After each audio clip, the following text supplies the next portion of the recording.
Quel plaisir de se retrouver pour l'analyse du 4ème épisode de Loki saison 2. Le temps passe vite, et il est peut-être temps, à la manière de celui qui demeure, de commencer à le façonner. Le véritable plan de celui qui demeure concernant Victor Timely et comment il l'a manipulé, Loki qui va enfin pouvoir utiliser à bon escient son pouvoir le plus puissant, voyager dans le temps, le paradoxe d'Obi, Victor et plus encore, nous revoilà repartis pour une nouvelle exploration d'après épisode. Sortez vos costumes de super-héros, installez-vous confortablement et explosez le pouce bleu avec le gant de l'infini. Je suis HeroesF et aujourd'hui, on traite des révélations de l'épisode 4 de Loki saison 2. Bon visionnage.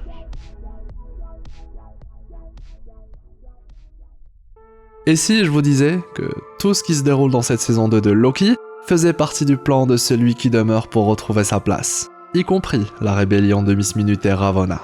Un petit peu de contexte. Ce nouvel épisode s'ouvre directement sur l'état actuel du multivers, une version chaotique où tout est sur le point de disparaître.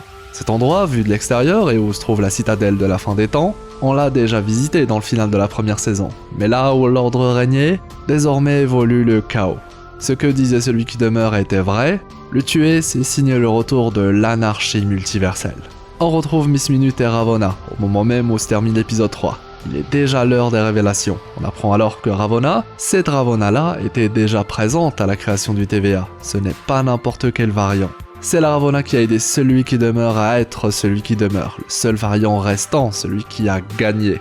Miss Minute utilise une technologie similaire à celle utilisée par celui qui demeure dans l'épisode 6 de la première saison, et recrée une scène, un souvenir de la discussion entre celui qui demeure et Renslayer.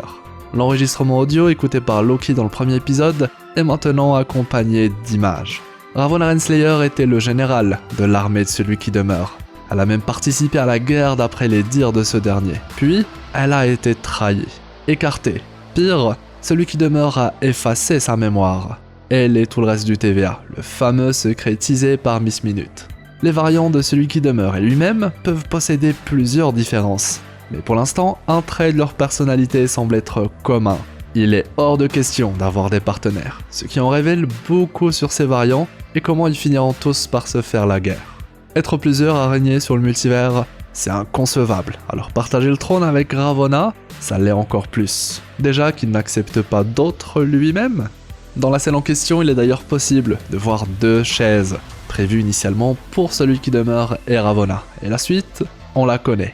Une seule chaise sera gardée. L'épisode se poursuit et on voit l'arrivée de Victor dans le TVA, le loup qui entre dans la bergerie. Sylvie le sait qu'il est dangereux d'amener un variant de celui qui demeure dans le TVA, mais malheureusement c'est la seule solution. Après tout, celui qui demeure a fait en sorte que son aura temporelle soit nécessaire après sa mort, alors il avait prévu la présence de Victor.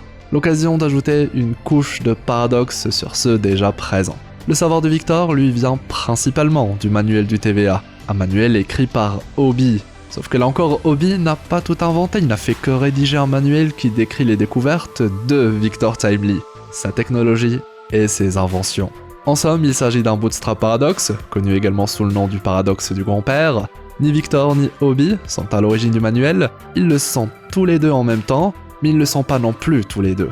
Car l'événement qui a poussé le deuxième à exister doit lui-même la vie à cet autre événement premier. Une boucle parfaite, un serpent qui se mord la queue, comme dirait Obi, de son nom Ouroboros, comme on l'a déjà expliqué dans les vidéos précédentes, le terme utilisé pour nommer ce concept. Ce n'est d'ailleurs pas le seul paradoxe du genre à exister, car depuis le début de la saison, la série prend le temps de nous initier à ce genre de concept. Le surnom d'Obi est lui-même un paradoxe. Loki l'apprend dans le futur de la bouche d'Obi et Mobius, puis voyage dans le passé et appelle Obi par ce surnom qu'il ne connaissait pas. Là encore impossible de trouver l'origine du surnom. Petite parenthèse, tout cela, celui qui demeure le sait, il l'a préparé. C'est même lui qui l'a mis en place et dans les détails. Celui qui demeure est celui à avoir choisi le nom des agents du TVA. Ouroboros, Mobius pour ruban de Mobius, etc.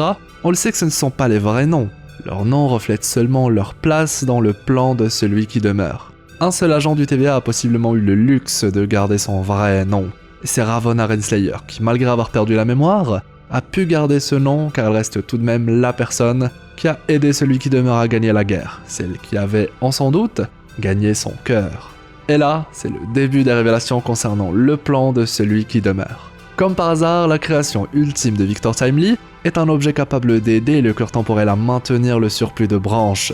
Comme si cette création était destinée à voir le jour, comme comme si Victor lui-même n'était qu'un pion, dont le seul but était de mener cette création à cet endroit précis, à ce moment précis.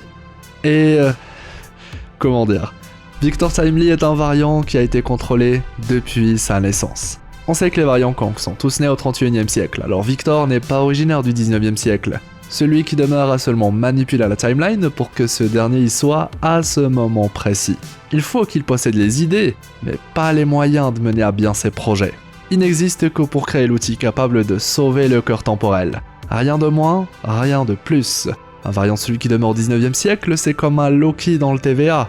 Il ne peut pas utiliser ses pouvoirs, il ne peut pas montrer son vrai potentiel. Il ne pourra jamais devenir une vraie menace pour le vrai celui qui demeure. Par contre, notre cher Loki, lui, peut désormais montrer son vrai potentiel, un élément qui du coup a enfin changé. On apprend qu'il existe plusieurs protocoles de sécurité dans le TVA qui empêchent le fonctionnement de la magie.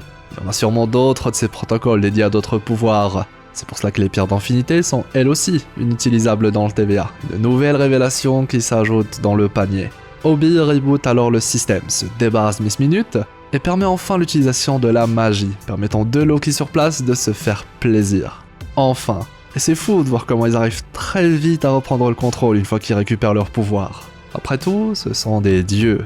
En parlant de Loki, il est enfin temps pour lui de boucler une boucle créée dans le premier épisode. Son lui du passé avait vu le futur du TVA, futur qui est devenu le présent de notre Loki. Il peut alors littéralement voir son lui du passé et l'aider, mais enfin s'aider soi-même, soigner le time sleeping, la fameuse errance temporelle. Et du coup, on avait raison.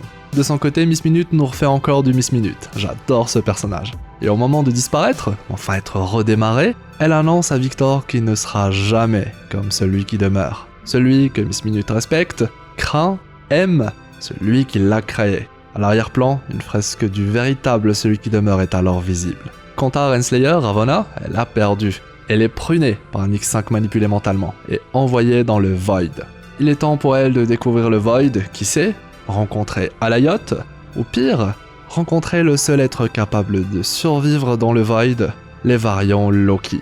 Du côté de nos héros, on peut pas faire plus dramatique. Victor planche sa tête dans le vérificateur d'aura temporelle, les portes qui mènent vers le Time Loom s'ouvrent, le cœur temporel, et il est temps de faire la fameuse traversée et sauver le TVA et le multivers. Tout à coup, sorti de nulle part, voilà que Victor veut être celui à faire la modification sur le cœur. Et ça, on peut déjà le préciser, c'est carrément louche, et on va y revenir. Ce dernier s'exécute, on file la combinaison de protection et à peine il commence à avancer vers le cœur, qu'il est déchiqueté de partout. Le fameux effet spaghetti qu'Obi nous avait déjà décrit il y a quelques épisodes de cela.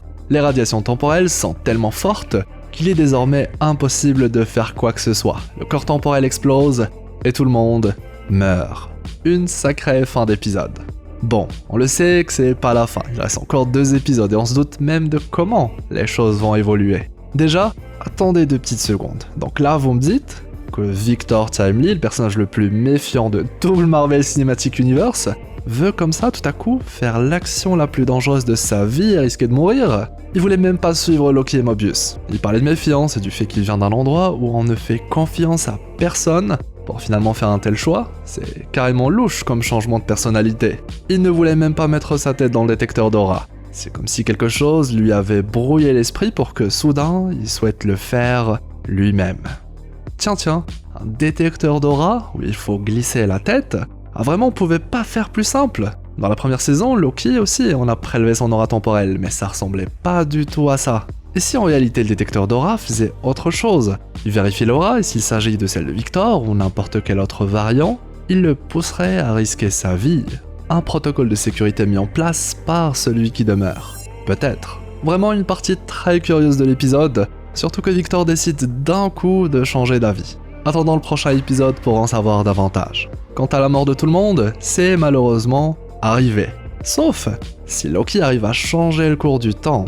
J'en ai parlé dans les précédentes vidéos, mais on ne peut pas introduire 3 versions du TVA, passé, présent et futur, et utiliser ça seulement dans le premier épisode. C'est le moment de tout justifier.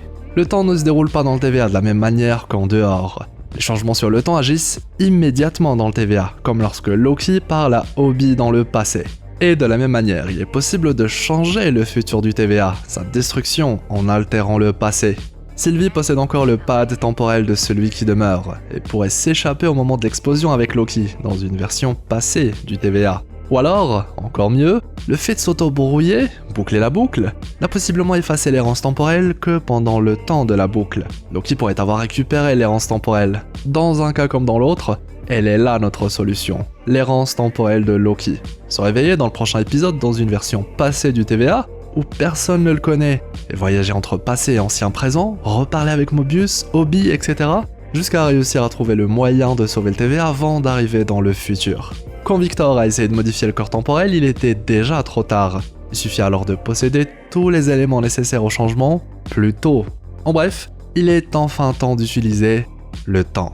Ça va être difficile d'attendre le prochain épisode, tellement hâte de découvrir la suite. Je pourrais continuer à vous parler très longtemps de cet épisode, de comment la disparition de Victor, à cause des variations temporelles, l'effet spaghetti ressemble exactement à celui qu'on a vu dans Quantum Mania, à l'intérieur de l'orbe de Kang, car tout est connecté, tout est alimenté par la même énergie, l'énergie temporelle. L'effet spaghetti, comme nous le décrit Obi dans le premier épisode, ressemble à comment le temps agit à l'horizon des événements, dans un trou noir, car c'est un indice.